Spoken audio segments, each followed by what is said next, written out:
Welcome to another edition of the Financially Speaking Show. And today I have the two top executives from the National Insurance Board. And I really think it's important for us to continuously to discuss the importance of the pension plan. I know there's been a lot of negativity about the final leg of the 3-year increase in the rate. This is not something, of course, that happened overnight or was, implemented or, we were warned, I think, more than 3 years ago about this increase in rate. And so, of course, when it happens, people are still complaining about it. And I know sometimes, and I know I'm not in some people's position. I know that some people are living from paycheck to paycheck. Even taking $1 from their pay is a lot of money. But at the end of the day, what really matters really is long term. Sometimes, we are spending our money on things we don't need, and we end up spending this money, and when time we don't have a savings plan. And the good thing about the national insurance plan, when you retire, you'll have something. Now, I don't know how much you will have, we'll talk about that, but you'll have something. So you have to think long term.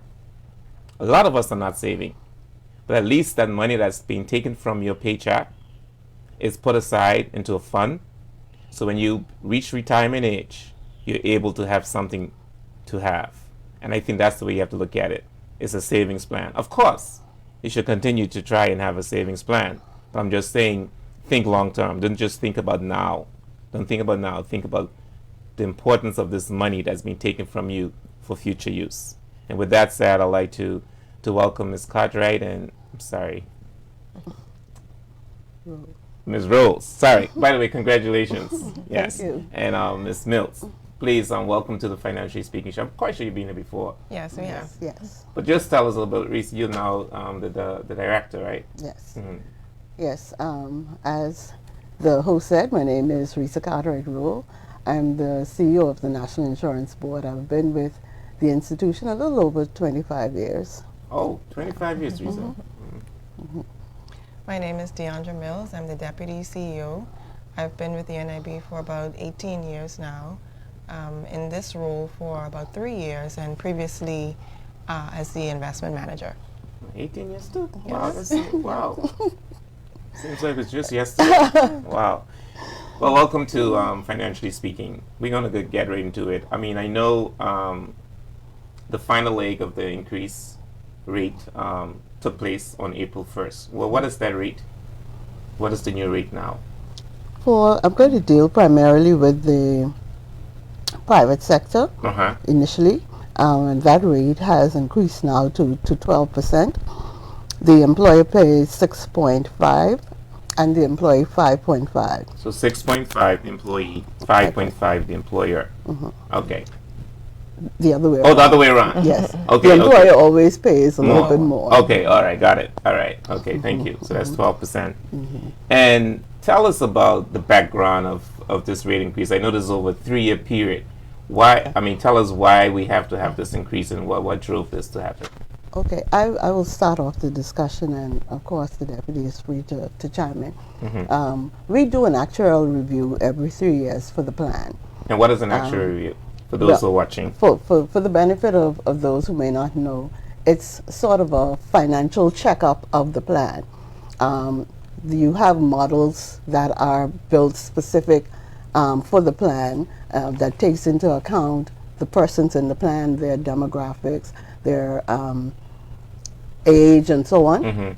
and the wages, and it's a test to say, well, this is what the plan needs to pay the benefits that are promised to this group of persons At that particular time. at that time, Okay. based on the current rules.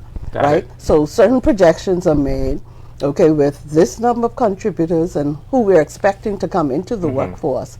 We anticipate that over the coming years, you need this level of contributions to pay this level of expenditure, both benefits and administration. All right? We have one fund, but we actually have 3 branches of benefit.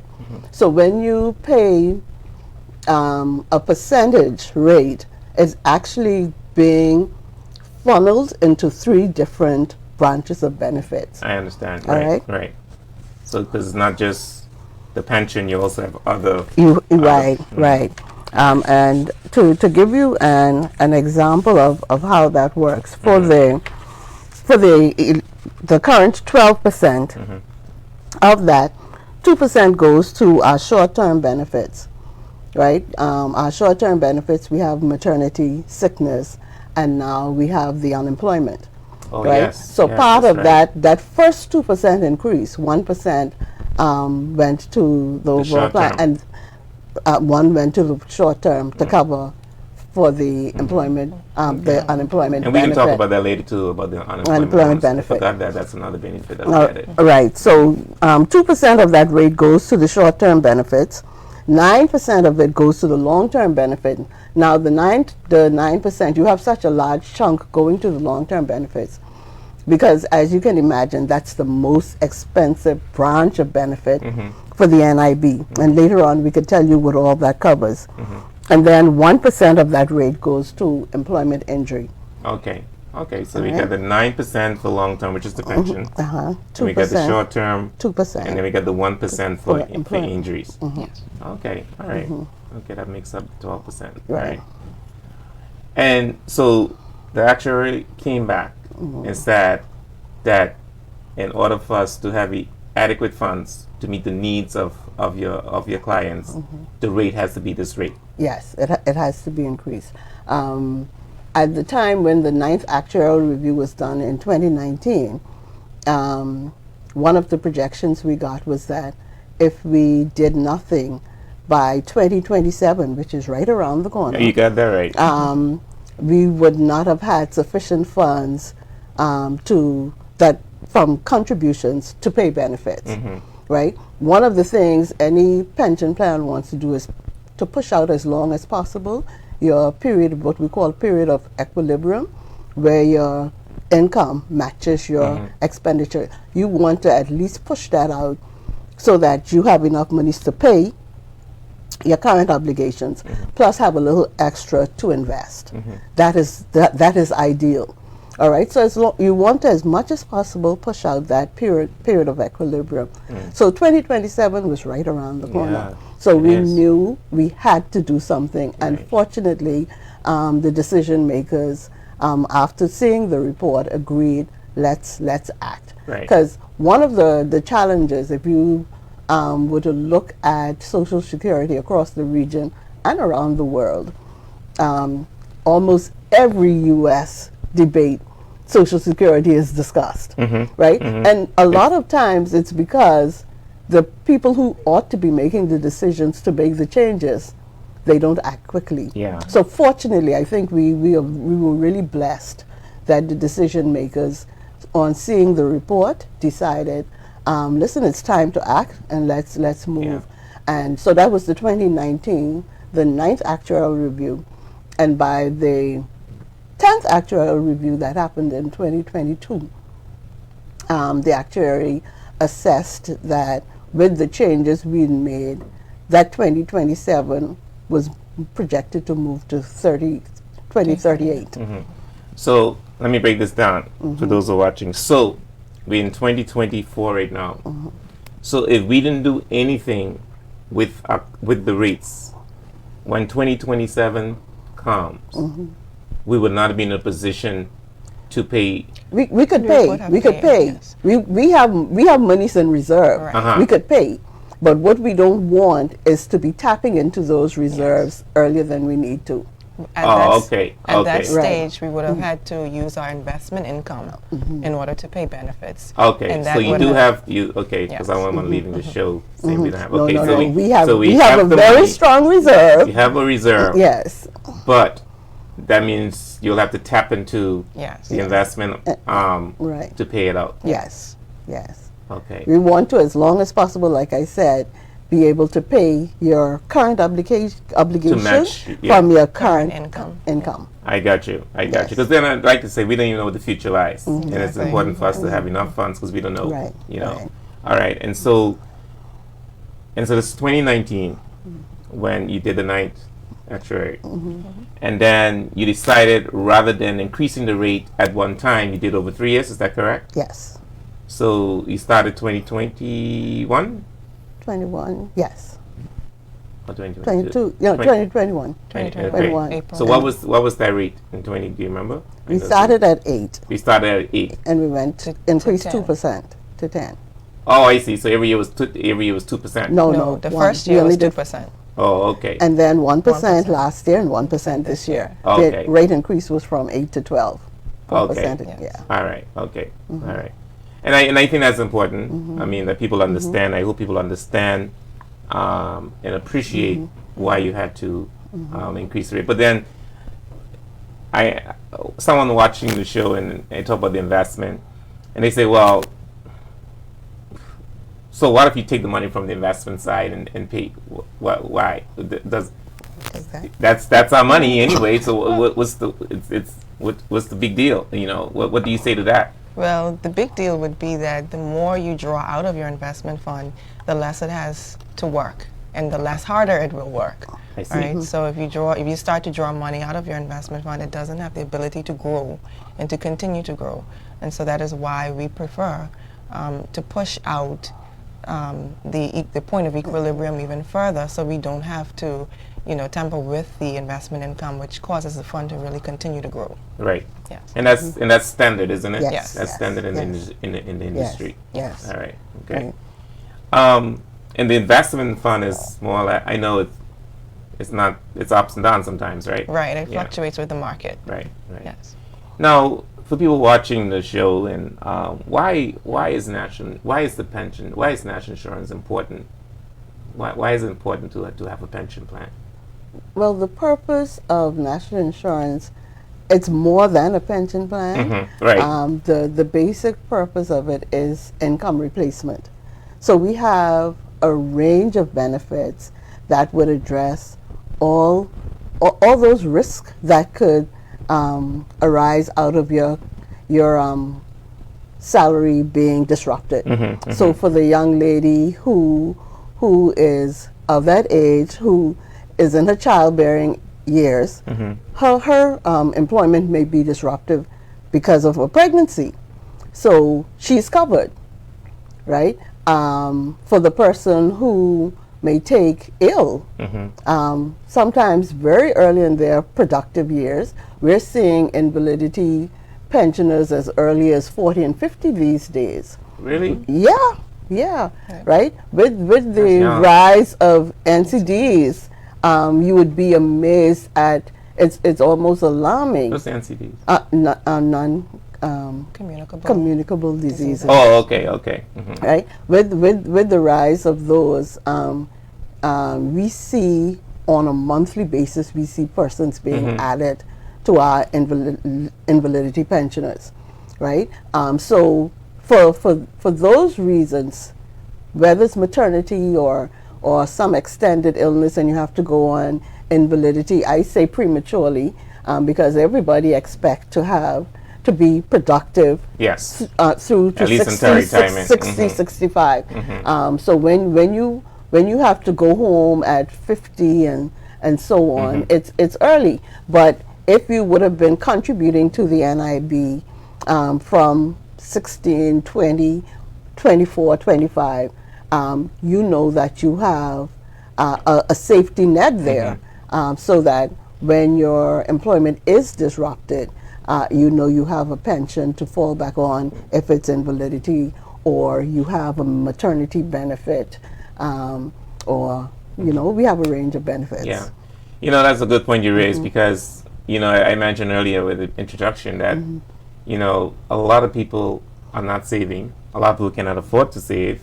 They're not in a position to save, and thank God for the pension plan. I've met a lot of people who are now benefiting from the national insurance plan, and they are forever grateful. And I think sometimes maybe what you guys could do is do some testimonials as well. I mean, with the public, and show people who are benefiting now from the different benefits, the 3 different benefits. I think you should do some testimonies, because people need to understand the importance of what this organization is about and how it impacts their lives in the future. Yes. And I think that's very important. It's very critical that we because we don't know the future. We may look okay today, and tomorrow we find in a position. Yes, yes. Now you're talking about contributions. Speaking of how much, I know we have people who are opting to retire at 60 and instead of 65, but in order to maximize the maximum benefit from the pension plan, like how much contribution you have to contribute to the plan? Well, if you want to get the maximum, I will speak to the older folk, and I'll let Miss Deandra, because she's a few days younger than me. Yeah, just a few days. Just a few days. I would let her speak to the older folk, the younger folks. folk. But the law from inception, if you contributed for 10 years, you got a 30% of your insurable earnings. Now, it's important that we understand what That means you could get. insurable Okay, go ahead. what insurable earnings is, because if we have a set ceiling, that ceiling is your insurable earnings. So if you're making $10,000 a month, but because our ceiling is $4,000, then your insurable income is only $4,000. All right. Because that's the maximum you pay on. That's- So all right. if you pay pay for 10 years, you get 30% Of the 4,000. yes. So that's what? How much that is? 1,200. Yeah. All right. Give or take. But Yeah. the longer, there are three factors when you're considering how your pension is calculated. Your salary, wage or salary, the number of payments you make, how long you pay, and then the age that you retire at. Okay. All right. Like I said, at 10 years, you would have qualified for 30%. But if you contributed for an entire 35 years, then you can get up to 60%. Oh, okay. All right. And so 60% is the it's the maximum. But we're not there yet Right. because we're only 32 years old. right. Oh, that's true. Right. We Right. started in 92, right? Right, but actually you can get a little bit more than 60% now, because when we introduced the reduction factor, and if you take your pension benefit early, That's what you call the reduction we factor? call there's a reduction factor. Okay. So if you take it 5 years early, it's 0.5% a month. So you can your pension could be reduced up to 30% if you take it 5 years early. But if you were to defer and take it later, that same 0.5% is added. All right. So you would get an additional 6% a year if you defer. Right. So the best thing to do is It's to try and defer. Defer. If you can. If you're healthy and able to work, it's really better to. Like I said, a lot of people are opting. People are saying, "Oh, I don't know that I'm going to live, so I'm going to take it at 60," right? But it means then you would have lost that initial 30%. Yes, you may get increases over the years, but you would never benefit at the maximum level that you could have had you waited until 65. I'll let Deandra speak to the amendments to that. Before that, I think it's important to note that as we're discussing the reasons for the rate increase, it should be noted that this is the first time in NIB's history that we've ever increased the rate.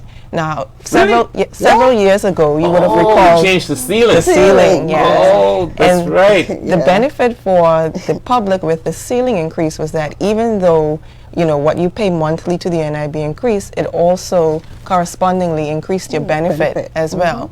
So this set of rate increases now is just increasing the rate, whereas in the past we would have increased the ceiling. Right, so it used That's to be a good point. I now even remember that. You're right. Yeah. it used to be $2,600 a month, and now it's $4,000. And then the rate used to be 8%. Yes. The rate used to be 8%. That's what we started off. Yes, correct. Right. And so during that ninth actual review, there was also a set of recommendations about the benefit side of things. So we had recommendations on contributions and benefits. One of the recommendations for benefits was to reduce the benefit accrual rate. Right. So as we were just discussing, 30% takes you 10 years, takes you to 30%, what have you. And so the recommendation was that now we reduce that. So 10 years would only take you to 20% now. Okay. And then the next 5 would take you another 10%, and then 1% for every 50 thereafter. Okay. So in effect, if you were 50 years, if you were younger than 50 years old at April 1st, 2022, you would be on the new accrual rate. So anyone who was 50 years old or over at April 1, 2022, they still remained on the old accrual rate. Okay. Right? So they would still get 30% for their first 10 years. But for persons like myself who younger than 50 at that date, my rate would change now. So I would only accrue 20% for my first 10 years of contribution. Right. So in effect, it takes you a little bit longer to get to the 60% than previously would. But that's okay though, because I mean, hopefully everybody's still healthy and stuff like that. So let me ask you this now. Okay, I know the maximum is 4,000, right? But say I've only been paying on 4,000, say for 1 year, 2 years. I will still get the benefit on the 4,000. Say I only paid on. You would have had the qualifying years you're talking about. Yeah, I was paying on 2,000 2 or 3, and now I start paying on the maximum. Yes, it would still be considered because we used the best 5 years. The best 5 years of your last 10 years of contribution. Oh, I see. Yeah. Okay. So if you paid on that 4,000 for the last 2-3 years, you would still benefit. Right, because it'll be in the 5. Yeah, that's 5. Yes. Okay. All right. But I've met some people who sort of maybe they were self-employed. I don't know, who sort of regret not paying On the maximum. on the maximum. Yes. For self-employed, what is it? Yeah. Self-employed persons, they get to elect what they pay on. So it's up to them how much they pay. You don't so verify they can the pay, income? No, we don't have provision for that now. We just allow them to choose. Oh. So if they Well, that's probably why decide, they regret I that. want to pay on $225 a week, that's what they pay on, right? Or at the other end, they could choose to pay on $925 a week, up to that amount, right? But like you say, a lot of them, they look at what their disposable income is today, Right. and they decide, well, let me stick to the low end because I don't know what's going to happen this season or whatever. Right. And with the self-employed, once you choose an election, that's your election for the year. And then you can only change your election once a year. Oh, is that right? And you can only Go move up one tier at a time. Okay. And you are cut off at 54 years. After 54, there are no longer any changes allowed. Whatever your 54, election yes. is at age 54, that's what you pay on for the rest of Okay. your Because I'm contribution quite years. sure at NHIP you have to Yes, verify. theirs is Yeah, different. theirs is Theirs is different. different. Okay. Yeah, but for us, we allow you to choose Okay. on your level of All right. income. All right. I mean, so I think that's another point. People have to. I know people are making more than $225 A week. a week. That's Yeah. it, $225 a week, Yeah. A week, yes. and they're just contributing on $225. But they think, oh, I'm giving NIB, but it's not NIB. It's your money that you're putting aside for your future. Yes. And I think we need to remember that because they think, oh, I only do it, so it's the law, Right. But thank God we have the law Yeah. because Yeah.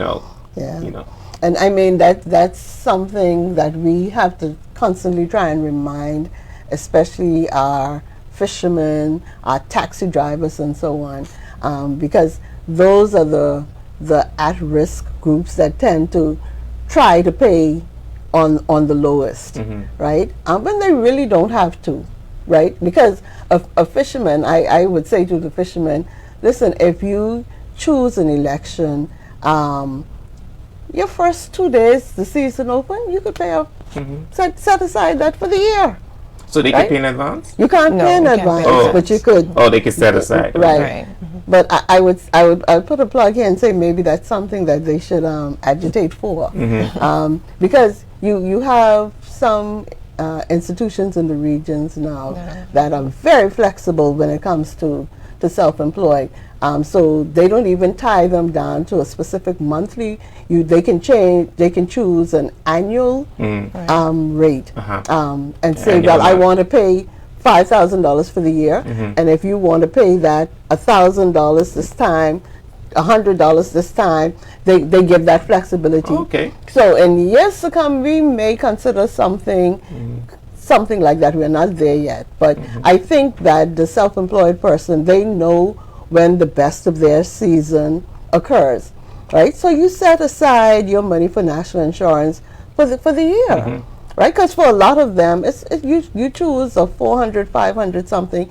Set aside, pay for 6 months at a time or something like that. That's And good. I think we need to start planning, Yeah. right? Because like you say, it's not about national insurance; it's about your future, Yeah. right? So it's just a matter of planning. We really need to do that. And I think if you could get those testimonials out, I think it'll convince a lot of people, and you're not be making up any stories. These will be true stories Yeah, yeah. from people who saying, had it not been for the pension, this is what the situation. Right.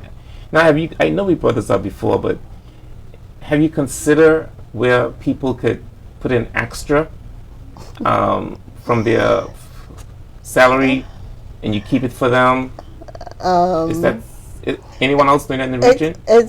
It's something that we've been asked about over the years. It's not something we've ever had any actuarial testing done on. Oh, okay. So it isn't something that we're considering in the immediate future. I would say that. Okay. But we have had requests for a pension plan.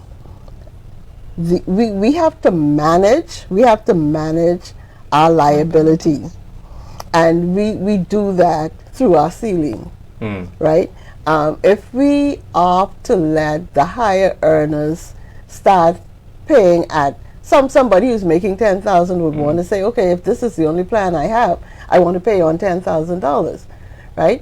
But then NIB has to think, how are we going to pay that pension? Yeah. Well, you'll have to Right? charge them an admin fee Right? if you do that, But you're right.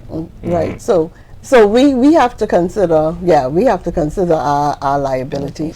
But I would say this. I know that the government introduced a public pension plan. Yes. And I think the long-term goal there is to possibly open it up, and so that might be another avenue for the private sector. Okay, that's true. Yeah. I mean, we had a generous plan when I was with Cape Wireless. Yeah. We didn't even have to contribute. Yeah. They contribute for us. Same thing with Barclays when I was It with was Barclays, a generous one, and a lot of companies don't do it, and some are not even in a position to do it. Yeah. Right. But I think that's something that companies probably should consider with the employees, is to have like a savings plan where the employee agree to take a percentage of their salary and put it into a fund for them. I know some people won't trust your money, but I think that's something we should consider, because we don't know the future. Every year things like they're getting. Everybody's the recession coming, recession. Oh, we didn't see it yet. And all we've seen is inflation. Yes. I mean, of course, everything doesn't last forever. Things will come to an end. But I think that's something that, we need to do. Yeah. Let's talk about some of the short-term benefits. Tell us about, I think you said maternity.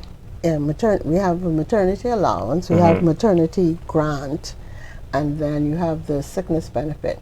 The sickness benefit is paid to the employed person who is sick from work. You have to be out from work for at least 3 days or more. 3 days or more. 3 days or more. Okay. All right. And we pay you for up to 6 days a week. 6 days. 6 Okay. days a week, yeah. When we say we don't pay for Sundays, a lot of people say, well, I work on Sundays, but we pay you for 6 days, so you would have a day off at some Somewhere. point, Exactly. right? And we'll still pay you for that day, True. right? And you don't say which day, you just no, say we pay you 6 days. We pay you so it for could be a six- Sunday. six- You six- say- No, in our calculating, we don't pay for Sundays. Oh, okay. Okay. Right? But whatever that period, that continuous period is, we'll pay for it. Got it. Just not the Sundays. So you get 60% of your insurable earnings. 60%. Yes. Is the employer obligated to pay the 40%? No. No. All right. Some of them do. do. With our employment ordinance requires that they give the employed person at least 14 days. I think it is 14 days a year. Yep. 14 days a year. What do you But sick leave. Oh. But they don't. 14 or 12. For us, it's 14. Oh, I'm not okay. sure if it's All right. 12 Okay, still well, we for pay. Okay, yeah. labor. But they're not required to pay. To pay. All right. Some good employers do. Yeah.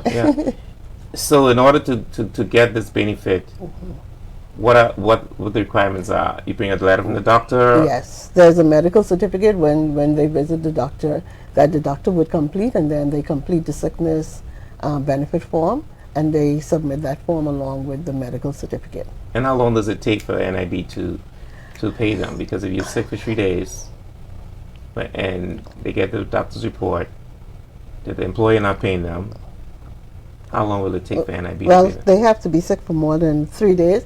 Right now, we are facing our challenges, and sometimes our short-term benefits take a little longer than we hope. So sometimes it could take up to 3-4 weeks. Okay. But we're working on trying to reduce that in the coming year to about 2 weeks. Okay.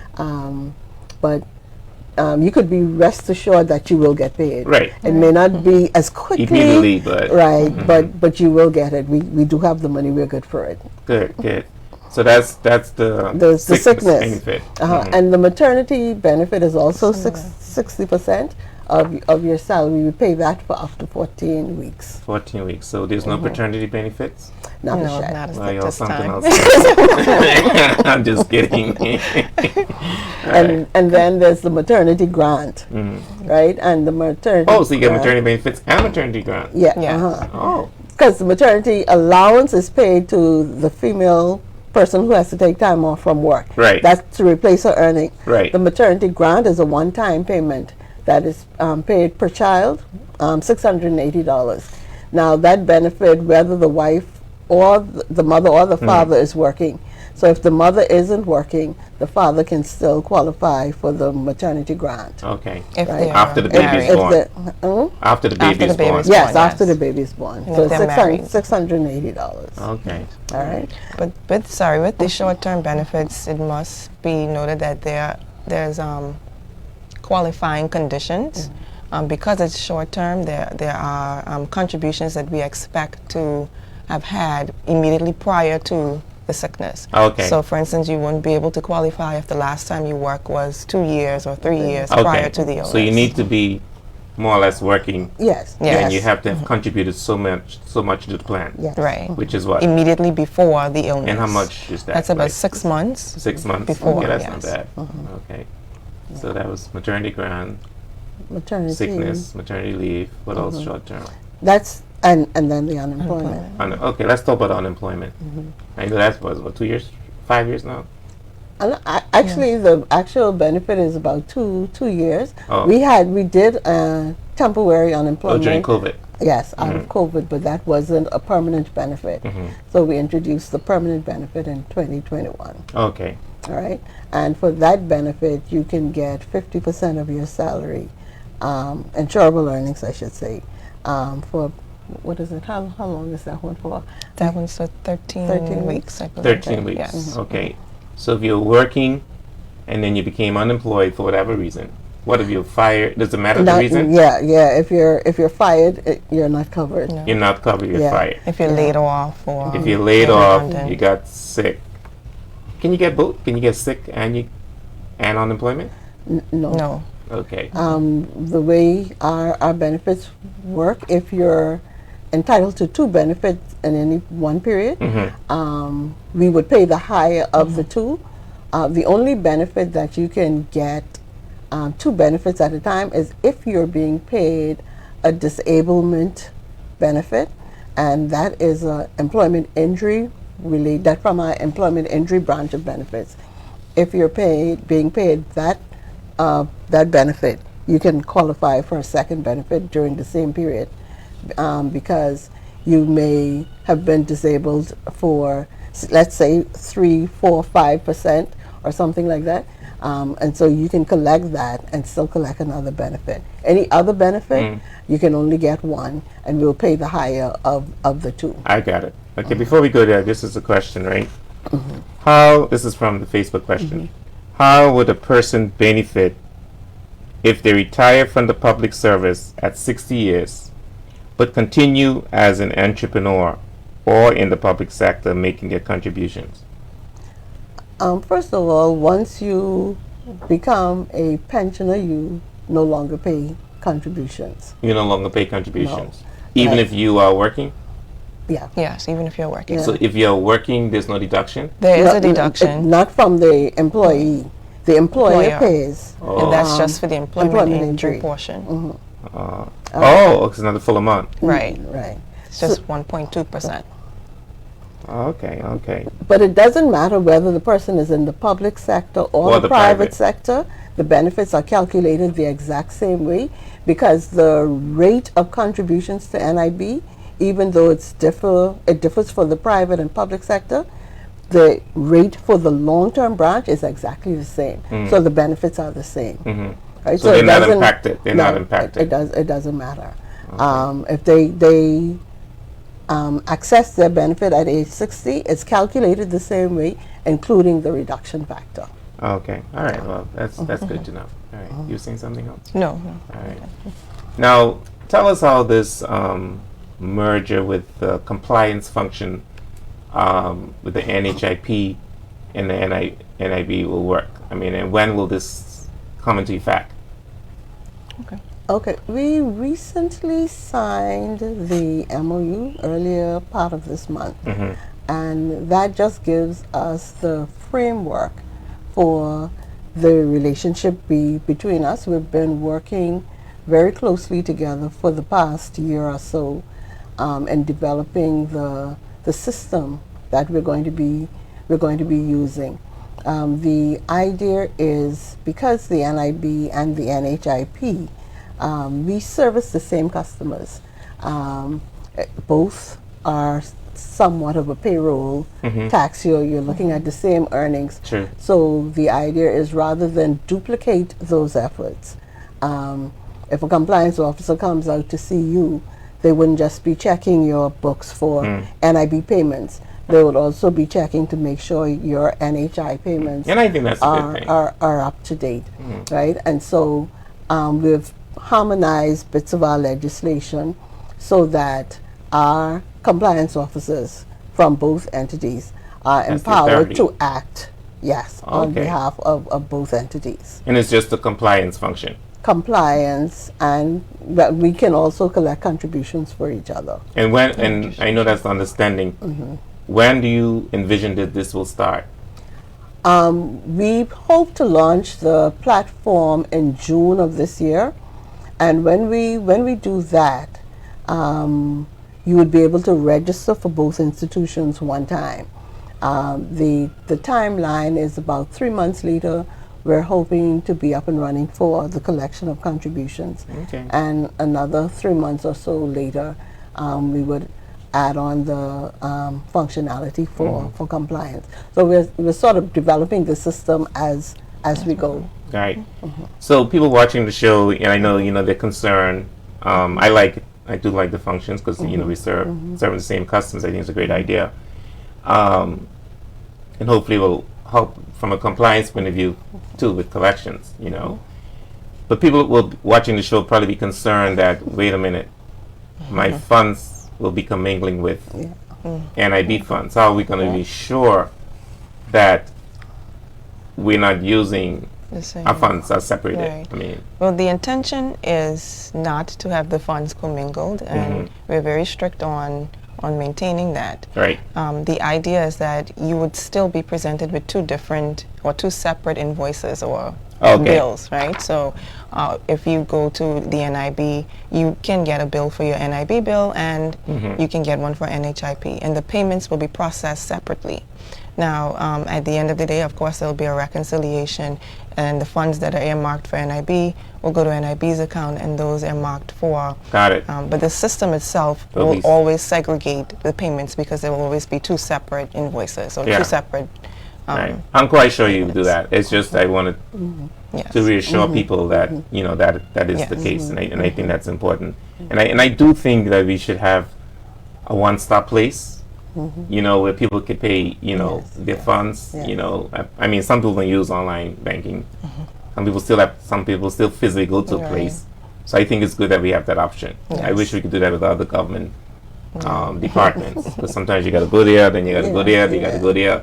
So I think it's a great initiative in sharing the compliance function. I want to talk back about the when you pay on things. For example, I know there's been a lot of controversy. Maybe that's the wrong word I'm using. What do we pay on? I know there's a maximum of $4,000, but does that include tips? Is it just on payroll? Is it on your service charge? What do we pay? What should it be on? Think about the fact that the purpose of national insurance is to replace income loss, right? So your service charge, that's income that you will be losing if you're not working, right? So think of it that way. We're not trying to find more ways to get more money from you, but the more we get from you, the more you can get back. And then you do have a ceiling. We do have the $4,000 ceiling, but yes, all those service charges, allowances as well. Yes, even though you're giving me this rent allowance to pay my rent, that's not really income as far as I'm concerned. That's to pay my rent. But if your salary stops with the rent allowance stuff. All right, Risa. I rest my case. Replace loss of income. Right? So if you remember the principle, our purpose. Right? Like I said, we're not trying to get the maximum from you. What we're trying to make sure is that you're covered. Yeah. I mean, it makes a lot of sense. Now, the rate, which is already in effect, which is now 12%. How does this rate compare to? I mean, if you know, I don't know if you know, to the rest, some of the countries in the Caribbean. How does that compare? I know we think 12% is high, but it's still among the lowest, I would say, in the region. You may still have one or two that would be at the 10 or so % mark. The Bahamas is a little over 9. But if you've been watching their news, you see that they have a rate reform coming up in July of this year. And so they will be just over the 11% mark. So you have a lot of institutions in that pocket, right? And then, of course, I always like to reference Barbados, that is on the other end of the spectrum, because Barbados now is over 20%. Is that right? Yeah. Barbados is over. Plus, they have probably income tax. Probably. Yeah, and these are primarily because they're the more mature systems, and so the further along the continuum they go, they need to be able to increase rates and whatnot to keep up with their liabilities. So and their population is an aging population. So we're one of the youngest, I believe, in the region, and so I think we're very much on par with with others in the region of our age and size. Yeah, and when you think about the benefits that you're going to derive anyway, I think it's worth it. Yeah. So we talk about the long term, we talk about the short term. There was a third element. The employment injury. Okay, let's talk about the employment injury. So the employment injury have different benefits. We spoke about long term, but we really didn't speak to all of the long term. We can go back to that. That is no problem. All right. But the employment injury, you have an injury benefit that is the equivalent, I like to say, of the sickness benefit, where you're paid 60% of your salary, but unlike sickness, that the maximum is 156 days, you can be paid an employment injury benefit for up to a year. So I hear the word employment injury. That means you are injured on the job? On the job. You're injured on the job, or if there's some other illness, like something like what they call the repetitive something, where when you constantly Doing the anything same that thing is over and that over. is employment related. If it is once it's employment related and the doctor confirms this is employment related, then you can access those employment injury benefits. It may be And it's up to a year, you say? for the injury benefit, but then you have disablement. You have disablement. That could be a pension or a grant. A disablement pension, That's a one-off thing, eh? the grant, grant yes. is a one-off thing. So if you are injured on the job and you're assessed, your injury is assessed to be less than 20% of a disability, then you get a one-time grant. If it's assessed to be over 20%, then you will get a pension. Proportionate. Right. To your what that degree is. of So if disability. you're 20% disabled, your pension rate would be just 20 or 25%. That's how that I works. glad you brought that up because I ran into this young man and he was complaining about the NIB. He said, I know it may not be employment injury, but he said that his doctor provided a letter saying that he's not in a position to work. I think that's what he said. But NIB, despite the letter from the medical doctor, NIB refuses to honor that letter, and he cannot find any job because of the health issue. But and at the same time, he cannot get any benefits from NIB. It depends. That sounds like a situation where the person probably applied for an invalidity pension. Maybe that's what it was. Right. The invalidity pension has a provision that you have to be declared permanently incapable of work. Permanent. Yes. Right. Oh. Right. So sometimes someone may not be able to work for, I wouldn't say 6 months because you can get sickness up to 6 months. Let's say 9 months, 9 to 12 months, right? Currently, we don't have anything for that gap, right? Because if you're not permanently incapable of work, you wouldn't qualify. But can they appeal that? They can decision? appeal it, but I mean that is what the law is. So even if they appeal it, the tribunal can't give Go them against the some law. Yes. Mm. Yeah. All right. I can find more details about this person. I think I may have his number. But I ran to him, Okay. and he was complaining about it. Okay. Oftentimes, too, the medical certificates may indicate that they are not able to work in a specific job, excuse me, but it doesn't preclude them from working other types of jobs. Right. So that's that an means- important thing to that means to it's not make sure. permanent. Right, right. Okay. And you mentioned that we focused on pension with the other long-term benefits. Can you tell us about those other long-term Right. benefits? Right. You have a benefit called a survivor's pension, Okay, so right? pension. And for the insured person who is deceased and have survivors left behind, then that benefit is something that could be paid to them for the rest of their life. for the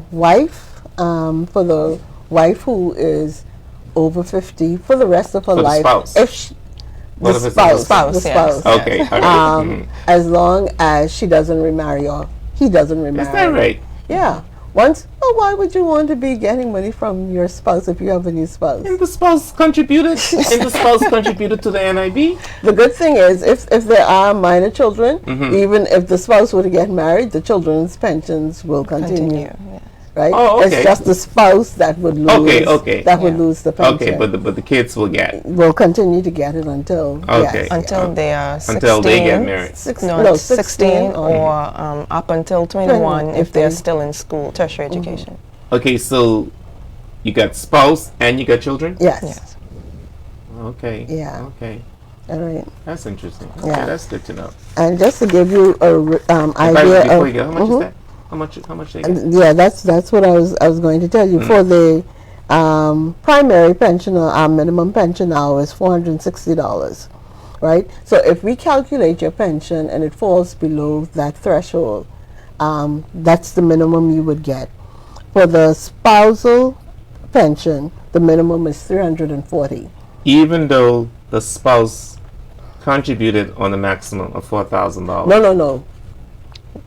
I'm saying that if we calculate it, and it falls below this threshold, whatever we we will top it up to that amount. Okay, I got you. Right? I got you. So it doesn't mean that that's the amount they will get. I got you. It just wouldn't go below that's that the threshold. That the lowest you will get. Okay, okay, Right? okay. And then for the child, the lowest they would get is $135 per month.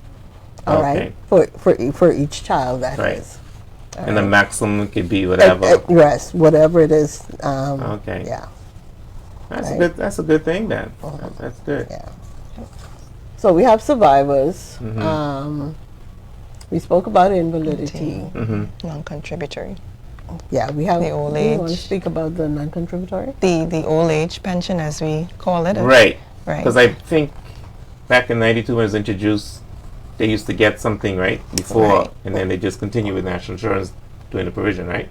But talk about it. Talk about the old age, because at some point there should be no new people on the old age computer. People keep saying that, but the way the law is written, you would always have new entrants unless. I was hearing about one country in the region very recently. They just wrote into law that after this date, they're not awarding any new pensions. The reason I say this, I'm quite sure some people probably, it was 35 years old, 32 years old, you say? Yeah. And I'm quite sure now most people probably been working. Yeah, but you would always have that element, your housewives who never work, and that kind of a thing. I understand. So you would always have that window of opportunity. We can't assume that's, you're right. You're right. Yes. Yeah. So tell us about how that works. Well, and how much is it? There's qualifying conditions for the old age pension. You must be 70 years and older, and there are certain residency requirements. You must have been resident in the island for a certain number of years after the age of 16 or... After the age of 16. Right. And how many years? I'm not sure I can remember the exact amount of years, but there is a... Why 16? 16 would have been your adult. Because it gives you a long span. 16, I think it's 40 years. But I guess that's how the law is anyway, right? Right. So there are certain residency requirements that you would have to fulfill, and once you satisfy those, you would get a monthly pension of $340. But there's also a means test. Does the government contribute to this plan, or that comes out of what we contribute? No, that comes out of the fund. Yeah. Okay. There's also a means test, an income test, to make sure that you're not receiving income over a certain threshold from any other source. Okay. And so that. And how much is it? It's $300. What, the means test? The means test. No, the pension. The pension for the old. $340 per month. $340. So what does that? Okay, because the government had mentioned something about older folks like getting at least $1,000 a month. Is that social development? That's something that the government is working on with national insurance. The idea is that NIB will administer it, but they're still working on that. So that's not something we can go into today because we don't have all of the details at this time. Oh boy! Someone asked this question. I don't know if I want to ask you this. Does the NIB anyway? I'm gonna be fair. Does the NIB recognize same-sex spouse benefits? No. No, We don't recognize it. Our country doesn't recognize that. But I ask it anyway because someone. Our legislation defines the couple as husband and wife. Yeah, and our Constitution defines it as well. Yeah. All right. So, any other long-term benefits that we have not covered?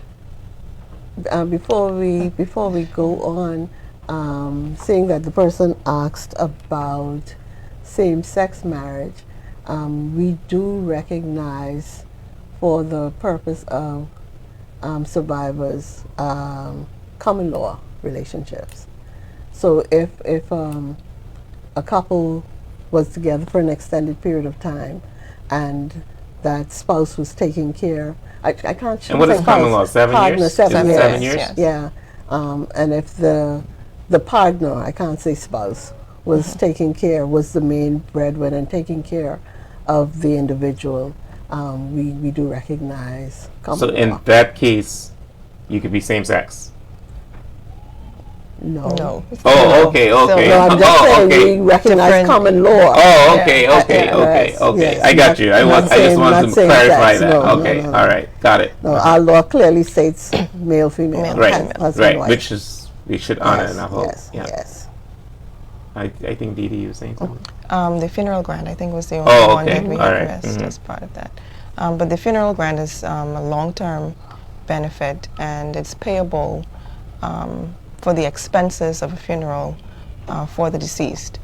And it's $2,790 one time Okay. to That's not the bad either. funeral home. Yeah, 2,780. For the insured for person. the insured person, Mhm. yes. And then for dependent.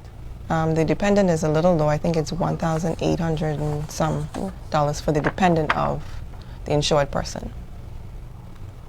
So that's two, or is it just Yeah, yeah. It's so you get the survivor? for the insured person. If the insured person dies, it's 2,720. If a dependent of Of that the insured person person dies, you get 1,765. Oh, okay. Yes. I got you. Yeah. I got you. Yeah. I got you. All right. Okay. Yeah. That's still not bad. I mean, Oh, it's a help. yeah. It's a help. Well, we've wrapped up. We've come to the end of our show, and thank you for this informative show. I hope people now understand why the rate had to be increased. Of course, you can't satisfy everybody, but it has to be done. And sometimes we have to make decisions that not please everybody. But at the end of the day, we have to look out for the future of the fund, and that's something that was required. Right. Do you have anything you want to say before we end our show? At the risk of sounding repetitive, because I'm sure I've said Don't worry this. about that. Don't worry about it. But I still think that the NIB holds great value for the insured person. And I've always said that the value proposition for the NIB is the fact that it's a tremendous investment opportunity. Even with the rate increase, for the private sector, you're contributing 12% of your average insurable earnings per month, but you stand to gain up to 60% upon retirement. And so just that fact alone, what you're paying in versus what you're getting out, that's a great testament to the strength of the institution and the value of it to continue to want to contribute for your future benefit. Now, Risa, before you add your closing remarks, because I wrote this article about Fortis, and Fortis is applying for an increase in rate, and I sort of said it. I mean, I didn't imply it. I said it. Why Fortis don't reduce some of their costs? Now, I want to ask NIB the same thing. Is there any way that you could reduce costs? Is there some costs that can be reduced? I mean, rather than having this increase in rate. I mean, was that something that Our major cost, as you can imagine, payroll benefits, okay. right? Oh, the payouts. We've done a pretty good job, and we've been commended time and time again for the level at which we were able to contain our administrative cost. So we really try to run a very tight ship, right? But if you were to look at some of the increases in benefits over the years, you could see where NIB money goes. And Yeah. I mean, our financials and it's right on our website, so you can always go Okay, that's good. and look. When I spoke to the budget address last week, I told them just in this past year, our benefit provisions went up over $4 million. Is that right? Over $4 And then I million. guess the people are, I guess You have more people That's aging. who are qualifying For for the pensions benefits. Yeah. and at higher levels, Yeah. right? especially So- now that being in stage for 32 years, you'll right, find people. Yeah, right? that's true. So, yeah, we try and run a tight ship, but our major increases always in the Yeah. area of All right. benefits. No problem. All right. That's a fair point. I just want to throw it out Right, there, you know. Yeah. Right. Well, people will ask that, but we have various benchmarks that we benchmark our expenses against, and we report to the board every month on those. Of course, we also have to report to public accounts and all those other bodies. So NIB don't get to spend whatever we Right. want, right? Because tighter than what is required, like I said, by government even, we have certain thresholds. The actuary would say you need to keep your spending within this level. So we report to those benchmarks every month on those to the board. Okay. All right. Just so people know that we don't just spend. Right. Yeah. Right. We've tried to be very, very responsible over the years. And so that said, I just want to say that National Insurance Board, our motto is "We are because you are," We are and because you are. that is how we see ourselves. We're here.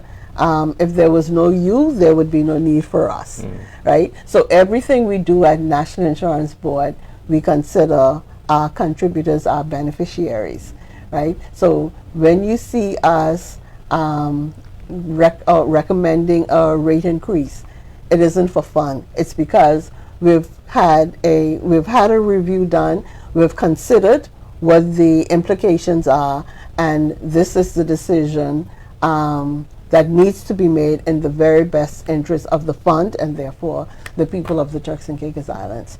So we always have the people that we cover at heart, I would say, because it does come down to a heart thing sometimes. Science, yes, but heart as well. We want to make sure that for the next 20, 30, 40, 50, 60, 100 years, NIB is there should the world last. Yeah. Yeah. All right. Well, thank you, Risa, and thank you, Deandra. Yes. For being on the show. And for those who are watching, thank you for watching the show. I hope that you are well informed. And I know when we see an increase, we see it as a negative. But in this case, this is a positive. It's for you, it's for your children, your grandchildren, your great-grandchildren. And it's for your savings. And I encourage you to think about it. This is not something, I don't think anybody wants to put this increase on you, but they have to. We need to make sure that we don't have to divest the funds from the investment arm, that we have enough in the operations to cover you. And as Ms. Cartwright, Mrs. Roll mentioned that they already paid over and there was a $4 million increase in benefits. So imagine that. And people, we're aging. I can't believe I'm 54. Did I say that? And we're just aging. And soon we're going to be retired. And then soon our children will be retired. And we need to make sure that the fund is being managed properly. And I believe NIB is doing a great job managing the fund. We just want to make sure that we have adequate funds. I know we'll have adequate funds. We want to make sure. We don't know. And the government now is planning on increasing more benefits for the non-contributed. We need funds for that. And so We're let not us... paying for that. We're not paying for that. We're not paying for that one? Government They can paying contribute for that? Okay, that's good to know. All right, thank you, Ms. Cartwright. And so with that said, I just want to say thanks again, and thank you for a great show. Thank you. Thank you. Thank you for having us.